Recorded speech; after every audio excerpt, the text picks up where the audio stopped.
Aperture really is king. And if you want to capture the faintest images one can find in space, or reveal a great deal of fine detail, the more aperture the better. Refracting telescopes are great, but getting them in wide aperture is exceedingly expensive. So, if you want the widest possible aperture at a decent price, reflecting telescopes are your best bet. And the price difference is not small. A 200mm aperture reflecting telescope costs as little as 15% the price of a 200mm refractor telescope. For this reason, I've always felt the Cassegrain delivers the most bang for the buck. And for years, my favorite telescope design has been the Schmidt-Cassegrain telescope. If you want to see what a Schmidt-Cassegrain can do, take a look at my astrobin. Almost every one of the over 100 images there was shot with a Schmidt-Cassegrain telescope. Schmidt-Cassegrains not only provide affordable wide apertures, but they are closed systems, keeping dust out. I'm sure that's very important for everyone, and it's exceedingly important for me, living in the backwoods of Canada as I do. Because from mid-spring to late autumn, it is exceedingly dusty. The dust is comprised primarily of fungal spores and plant pollen, both sticky and difficult to remove. Having a telescope with sealed optics means I really only have to deal with that dust buildup on the corrector plate. I have to clean that corrector plate a couple times a year, but it's a lot more manageable than having to clean an entire optical system. So, I guess you could say it was natural evolution that my favorite telescope would become the Schmidt-Cassegrain telescope. It is affordable, it keeps dust out pretty well, and when handled right, it creates incredible images. But SCT telescopes do have a couple problems. One is that they are prone to collecting dew on that enormous front corrector plate, and that leads to the second problem, star spikes. Let's look at dew first. The corrector plates of SCT telescopes have large surface areas, and it's difficult to keep them adequately warm enough to keep dew off. A dew shield helps, but on an especially dewy night, even with a dew shield, heat is going to have to be applied to the corrector plate to keep dew off. Now, in case you're new to Schmidt-Cassegrains, you should know that the corrector plate at the front of a Schmidt-Cassegrain telescope is not a lens. The corrector plate is a large plate of glass at the front of every Schmidt-Cassegrain telescope. Its primary job is to correct the spherical aberration that all Schmidt-Cassegrain telescopes are inclined to due to the spherical shapes of their primary and secondary mirrors. But the great strength of the Schmidt-Cassegrain telescope, its wide aperture, becomes its weakness when it comes to dew. A typical refracting telescope has about a 60 to 100 millimeter diameter, whereas a typical Schmidt-Cassegrain telescope has 150 to a 250 millimeter diameter, meaning a Schmidt-Cassegrain telescope has 3 to 10 times or more the surface area on that corrector plate as the front lens of a refractor does. So a Schmidt-Cassegrain telescope has a lot more area at the front of it to try to keep dew off of. With a refracting telescope, due to its small lens, all you typically need to do to keep dew off of it is have a small dew shield at the front and place a small dew strap. The dew shield creates a standing column of air in front of the lens, which helps keep dew off, and the dew strap will warm the lens a little bit, getting it up a couple degrees over the temperature of the dew point. That's all that's necessary to keep dew off a lens. You take fundamentally the same approach with a Schmidt-Cassegrain telescope, and on nights of moderate humidity where the temperature isn't going to drop too deep into the dew point, just a dew shield will work. But if the humidity is high and the temperature drops deep into the dew point, you'll have to apply heat to the corrector plate. Generally, a dew strap helps. You can get heat inside the optical tube, which helps warm the air in there, and that warm air can transfer some of its heat into the corrector plate. But the problem is that the corrector plates are so large that it's hard to get enough heat into them. And typically, a dew strap all by itself won't do. But there is a tool that gets heat very effectively onto a corrector plate, a direct contact dew heater ring. The dew heater ring attaches to the rim around the optical tube to which the corrector plate is mounted and touches the edges of the corrector plate directly, allowing it to apply heat directly to the glass. This allows for a more effective transference of heat along the glass from the outside to the inside, effectively keeping dew off. And it works. Years of experience using dew heater rings have taught me that even if the humidity is at 100% and the temperature plunges to far below the dew point, dew heater rings will keep dew off the corrector plate. But for every solution, there is at least one problem, and in this case the problem is they warm up the glass perhaps too effectively. And this causes SCTs to become very inclined to optical pinching, leading to this effect, pinched stars.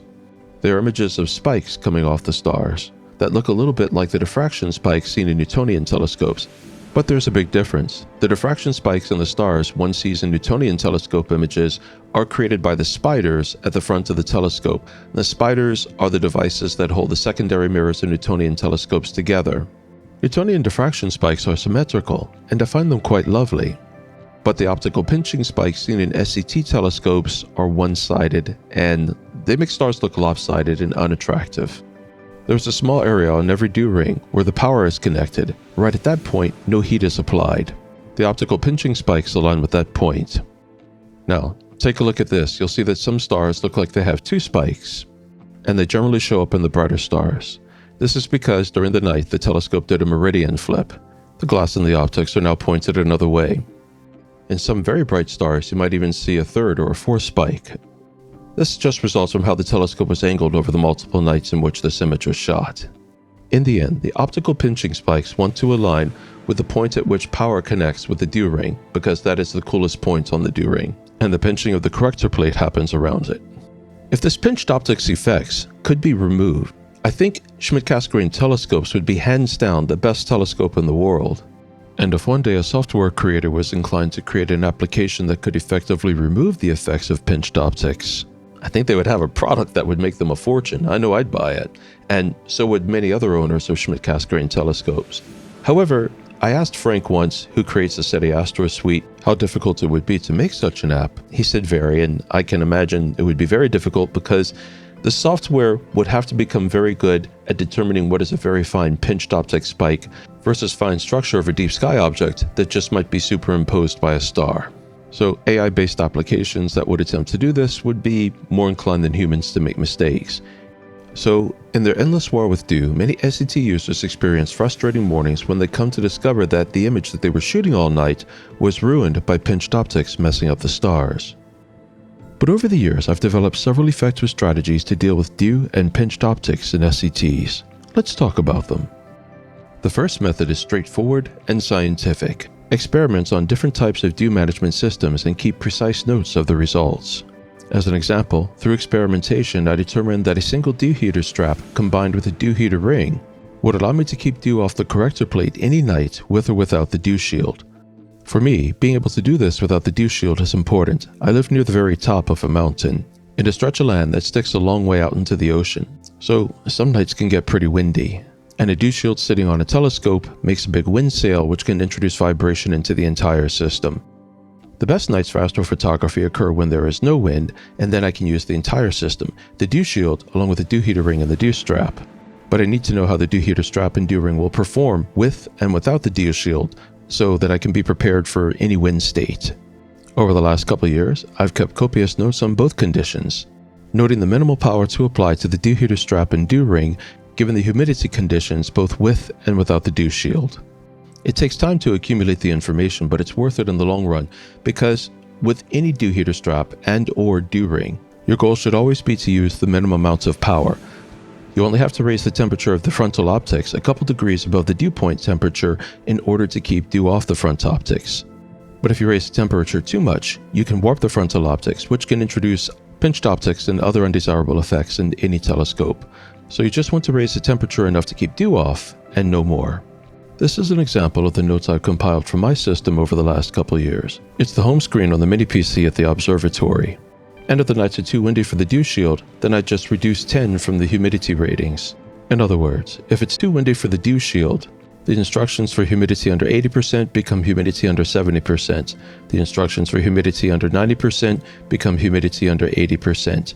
And everything over 80% is treated as the maximum setting. The dew heater ring gets 30% power and the dew heater belt gets 80% power. The second strategy is simpler, and I think many persons already apply it. However, it's not an ideal strategy. That strategy is to separately stack subframes from nights that had low humidity and or from those nights when the temperature did not get down to the dew point. On such nights, you could run your dew heaters minimally or not at all if you have a dew shield. Though with SCT telescopes, I think you should always have a little power on your dew heaters because those corrector plates can accumulate dew with any little change very easily and very quickly. And once it's on there, it'll ruin the rest of your shots for the night unless you're monitoring your system. But in this very simple strategy, you stack twice. You do one stack with all of your information for your DSO and another stack with subs taken only from ideal nights of low humidity or which were well above the dew point, and stack those for your stars. This strategy is so simple I'm not going to do a visual illustration of it. I'm sure you know how to operate your software well enough to do it. You just develop a master with all of your information and remove the stars and discard them. Then you develop the master that you stacked just for the stars, remove those ideal stars, and add them back to the DSO master. Simple as that. This is the simplest way to deal with star spikes, but it does have a significant disadvantage.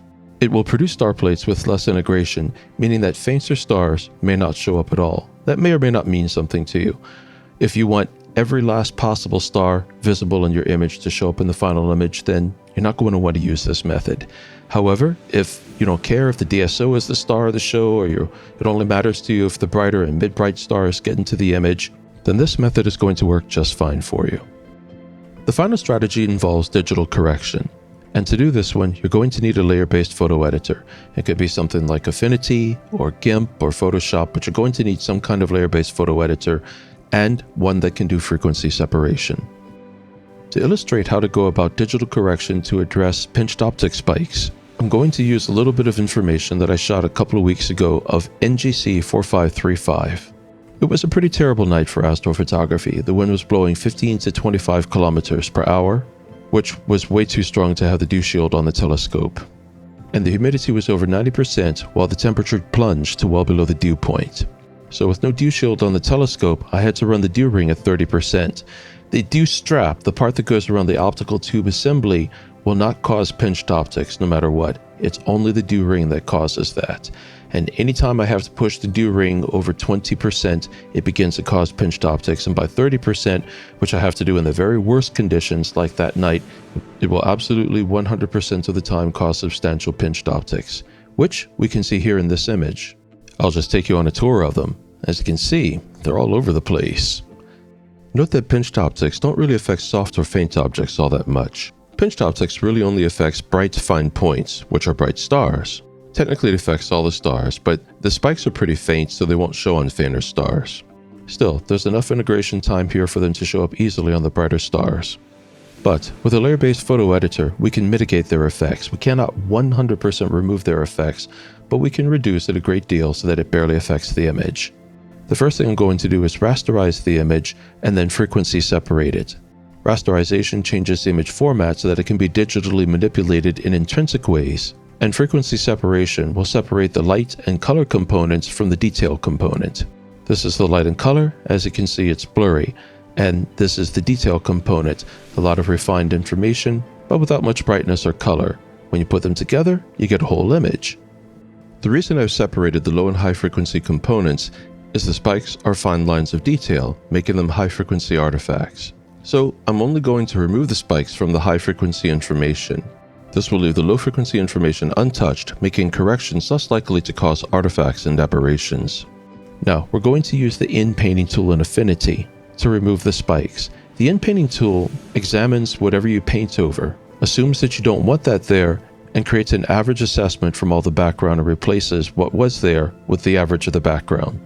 I'm sure there are tools like this in Photoshop and GIMP, I just don't know what they're called in Photoshop and GIMP. Now I'm going to make a very small brush, just about 3 times the diameter of a spike. And I'm going to set the brush's opacity to 100% so it has a strong effect, but its softness to 0% so that the corrections blend smoothly into the image. And then I'll begin making the adjustments. The correction will be inclined to leave color and luminosity artifacts. The spike is fine detail, it's high frequency information. So by in-painting only on the high-frequency component, I can make finer adjustments to the spike. It's not perfect, but it removes them with a lower likelihood of creating color and light artifacts. To illustrate, watch what happens when I attempt to correct the spike on the whole image where frequency separation has not been done. Strong, low and high frequency artifacts immediately turn up when going about things this way. Given time, I could correct them, but why go through all the extra effort when I can just do a frequency separation and correct the spikes specifically where they occur in the high frequency information? It's easier just to frequency separate and operate only on the high frequency layer. While some of the corrections will need a little extra adjustment, it goes fast operating only on the high frequency component. Notice right here, after removing a spike, that I'm doing a bit of a side-to-side wiping motion over the area where the spike was. Occasionally, a spike will leave some lingering low-frequency information in the form of light and color. Doing a smear with the in-painting brush like that will tell the in-painting tool to remove the area that was smeared and replace it with the general appearance of the background, effectively making that artifact disappear. It's a tedious process. You need to go over every bit of the image bit by bit. I deal with this by approaching the image systematically. I divide the image in my mind into quadrants, like a tic-tac-toe board. I go to the top left and correct any stars with spikes there, then the middle top, then the right top. And while tedious, it usually only takes 5 to 10 minutes to correct an entire image because typically the spikes are only going to be visible on the brighter stars. With a little practice with this technique, you can also make it go faster. While I have used all three techniques at times to deal with the stars in my images, the best technique is number 1, the preventative method. Just experiment with the placement of the dew heaters until you find the placement that is most effective for your telescope, and then take notes on the minimum effective power to apply to the dew heaters, considering any given night's humidity and temperature. In most circumstances, this will prevent pinched optic spikes from appearing at all, and an ounce of prevention is worth a pound of cure that will give you the best images for the least work in the long run. Plus, once you've completed your notes, then the tedious part of the work is done, and going forward, it is the easiest strategy to do. Strategy 2, creating a separate stack just for stars, wherein you use information only from nights of ideal humidity or which were well above the dew point, requiring little to no application of the dew heaters, is a strategy I seldom use because I like as much information as possible to be in my images. Strategy 3 is the one that I use second most often, and in general I use it with those images where collection of every bit of information is crucial, particularly deep field images, or sometimes images like this, where I'm shooting extremely faint objects with far fainter structures within them. In those circumstances, where I need every last bit of light, every last bit of information, that's where I'm most likely to resort to the third strategy. I hope this helps, and if you have any questions about any of these methods, or you have your own thoughts on how to go about dealing with the spikes that the optics of SCTs sometimes produce, please let me know. If there's a better way to deal with those spikes or a way to prevent them altogether, I would love to know, because I really honestly think if the issue with pinched optics that Schmidt-Cassegrain telescopes are prone to when heat is applied to dew heater rings could be resolved, then they would hands down be the very best telescope, both for their light gathering capability and the simple fact that they are extremely cost effective. As always, thanks for watching. Leave any thoughts and observations in the comment section below. Now, get out there and shoot the sky.